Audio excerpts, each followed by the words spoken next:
After we've survived, after the silence, after learning to trust again, after setting the boundaries we were once scared to say out loud, what comes next?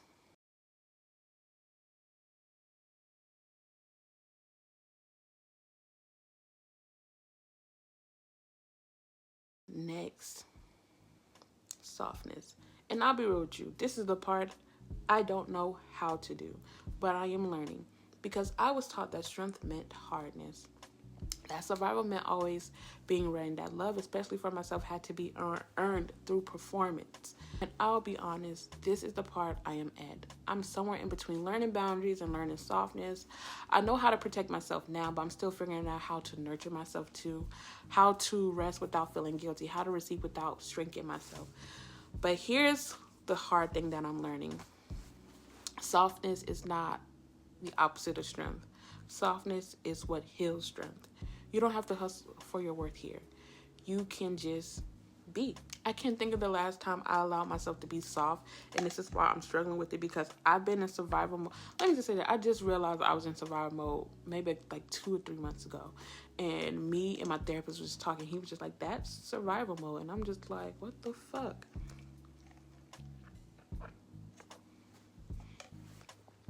Now that I understand what survival mode is and how it shows up differently in lives, I'm working on not being in survival mode. Like, yeah, I know how to communicate with myself. I know how to be honest with myself. I know how to set boundaries.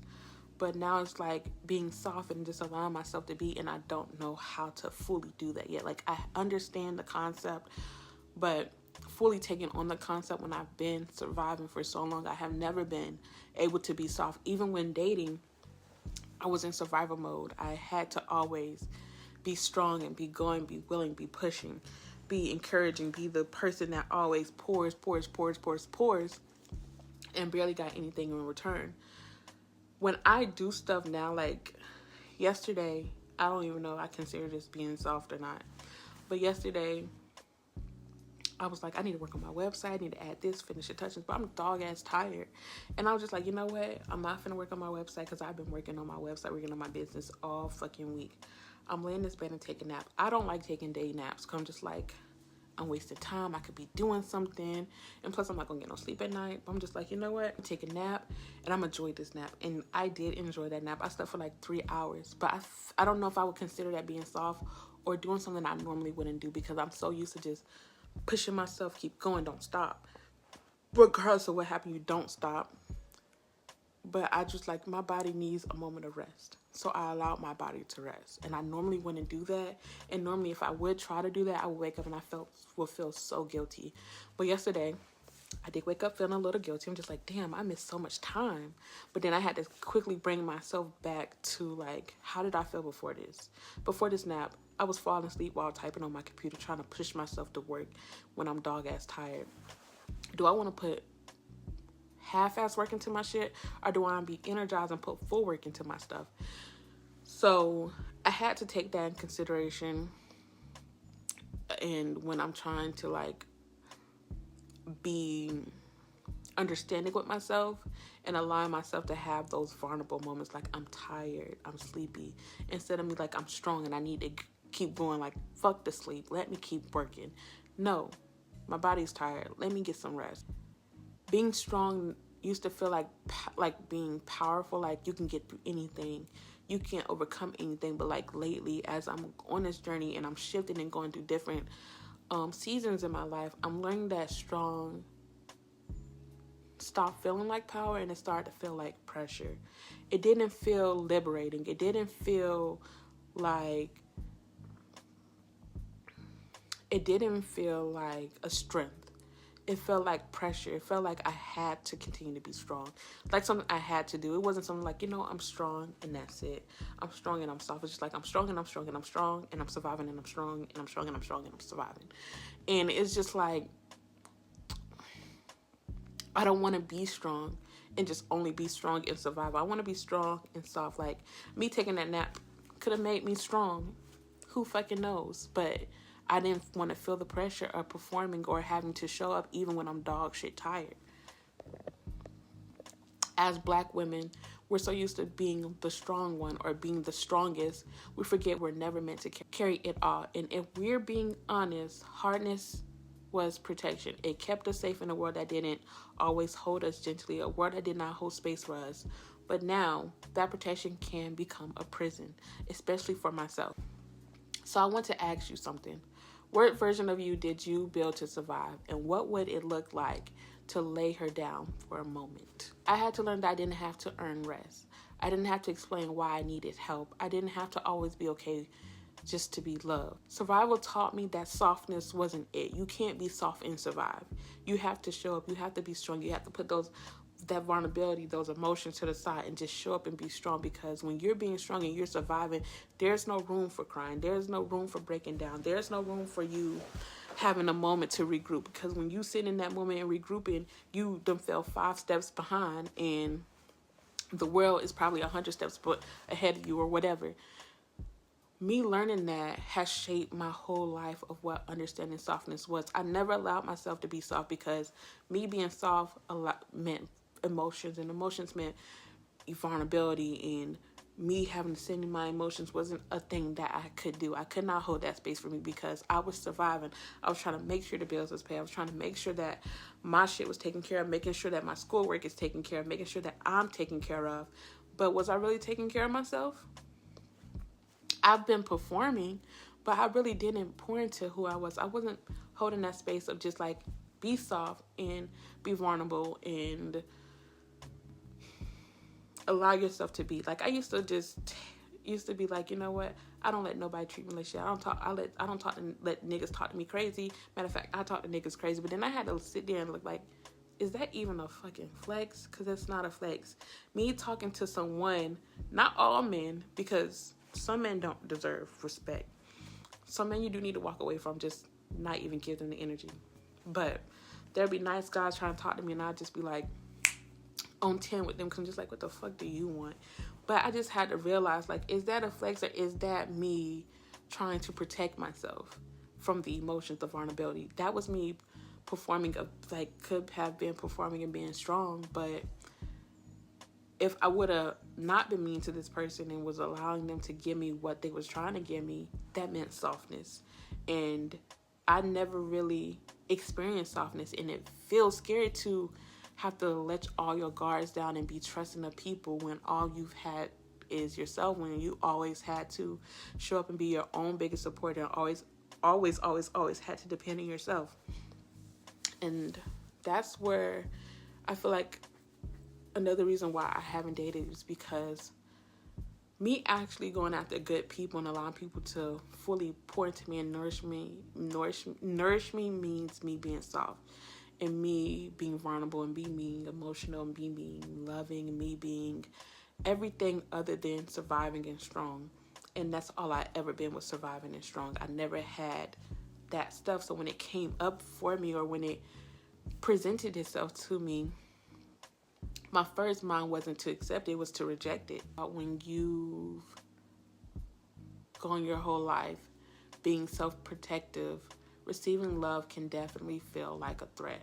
I used to deflect compliments, downplay my needs, pretend I didn't want to be held, just so I wouldn't feel disappointed if no one showed up. And I still feel like that too. I feel like if I really allow my guard to be down, if I really allow myself to be soft and vulnerable, what if this person that's saying they're going to do all this for me stop one day and not do it?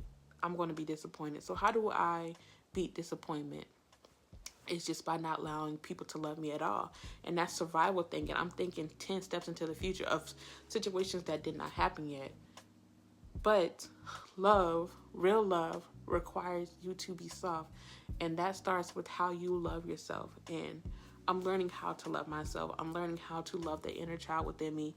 I love her so much because she's been through so much, and she still have given me grace. She still have been patient. She still has been waiting. So I love that version of me. I love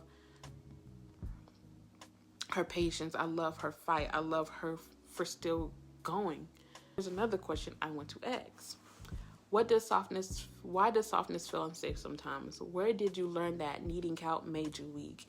What part of you still flinches when someone sees the real you? I will only answer one. And why does softness feel unsafe? Because a lot of us never really experience softness. I'm gonna just say for me, I don't experience it. Even in relationships, I was still somehow a strong one, like the strong one, or putting the weight on my back, or trying to carry the weight or load, because I people pleased for so long. And in my last video, I talked about how I people please so people would like me, and I would get in a relationship and I think about like what my needs were, and just like, I want to make this person happy. I want to show them that I am a valuable person on their team and that they can really love me. So I overcompensated, and people felt like they didn't need to pour into me. They didn't need to give me anything because I was already doing it. Like, I'm overcompensating for them. Bitch, she should have some for herself. And that wasn't the case. And so when it came down to like me breaking up and me not being in relationships no more, and I'm looking at the girl in the mirror and I can't even see her. It's like, I'm there, but who the fuck is she? Softness feels unsafe. It feels unreal. It feels like, it felt like I didn't deserve it. It felt like I wasn't worthy of it, because you had to be strong to be worthy of certain things in life, certain situations, love, honor, respect. And I feel like because I've been let down so long, I wasn't worthy of it either. But the more I teach myself, the more I allow myself to be soft, the more I attract relationships, friendships, jobs, people that honor my softness too. You don't have to perform peace. You don't have to strength to be safe. You don't have to be hard to be held. Softness doesn't mean saying yes to everything. It means saying no without bitterness. It means boundaries that protect, not punish. And it's also about how you talk to yourself. So I want to ask you something else. When you're hurting, how do you speak to yourself? When I'm hurting, I try not to speak to myself. Because if I speak to myself, we're going 10 steps back into the past. But lately, I've been learning like that's not really helping me heal or learn how to have positive self-talk. So when I'm hurting, I'm going through stuff and I'm thinking negative things, I try to ask myself questions around this negative thing. Like, why am I thinking this? I'm thinking negative things, and I try not to think about them, or I try to cut my mind off from thinking about them. But what is ways I can use shadow work prompt to understand that what I'm thinking or why I'm hurting? Or like, I would sit there and try to think about like, what exact negative thoughts am I trying to avoid right now? What feeling does this thought trigger in me? When was the first time I remember feeling this way? Like, I'll try to ask myself questions like that, because sometimes when I'm going through like a situation in life, I'll think about the negative things to make me feel more. I don't know how to explain it, but to deepen the feeling of what I'm feeling. But I've been learning, and I've been growing, and I've been understanding that softness is my birthright. It is not something I have to earn. I don't have to punish myself to get softness or get love, get respect, or to be held. I'm deserving of everything and then some. I am allowed to be held. I don't have to prove anything to anyone. I don't have to prove anything to the world. I am allowed to rest. I'm allowed to be soft. My softness is sacred and is safe with me. I have to learn these things, and you have to learn these things too, because what's doing all this work without being vulnerable with yourself? So allow yourself to go through moments of where you don't always have to show up and be hard and always have to be strong and surviving. Yes, you will have moments of where you may revert back to what you were or who you were, and that's okay. The becoming Herrss journey is real raw and it's fucking ugly, and sometimes you will run back to things that kept you safe. But don't allow yourself to say in things that keep you safe. Because I feel like once you become on this becoming Herrss journey, or become on any journey in life, and you are healing and growing, once you step outside that comfort zone, there's really no turning back. Because it's just like, I can go back, but then it's just like, I know better. Like, why would I want to go back to a toxic relationship when I know I deserve much more? And then also you will have that internal soul feeling like, I'm not supposed to be here. I'm not supposed to be here. I'm not supposed to be here. And God will also let you know that your ass is not supposed to be here. Trust and believe. Because the situations will get worse with that person, with that job, with that friend, with whatever. If you're somewhere in between boundaries and softness like I am, then this video is for you. You learned how to say no. You started walking away from what harms you. Now it's time to turn that same energy inwards, to hold yourself with the same tenderness you give to everybody else. This is the video for you to create space with yourself. So we're going to start with one daily intention. One daily intention on how would I hold space for myself today? It doesn't matter how. With one emotion, with one thought, with one action, how can you hold space for you? Softness is where you return to your heart without fear, without guilt, without an apology. I know you've been trying to be strong, trying to hold it down, but guess what? You don't have to armor up to be in every room anymore. You're allowed to let go. You are allowed to be soft. You are deserving of softness. You're deserving of those boundaries. You're deserving of positive self-talk. You're deserving of pouring into yourself and learning how to have communications with not only yourself, but with other people that conveys and show who you are while setting boundaries and while allowing yourself to be soft. This video is for softness, learning to be soft. I'm struggling still to be soft because for a very long time, I've been in survival mode. I've been trying to show up, and now I'm stepping out of survival mode. And I've been being in survival mode for so long, it's just like, oh shit, this is different. But with the affirmations, with the shadow work prompts, they have been helping me show up for myself. Like when I took that nap the other day, I was just like, I deserve this nap. I'm not finna work on anything if I'm dog shit tired. So this week, I want you to practice softness like it's a ritual. Not just when things are calm, but especially when things are hard. So when things get hard, talk to yourself gently. Pause when you need to. Take a nap. Write in your journal. Feel free. Feel every feeling that you're feeling. You've done the hard work. Now do the heart work.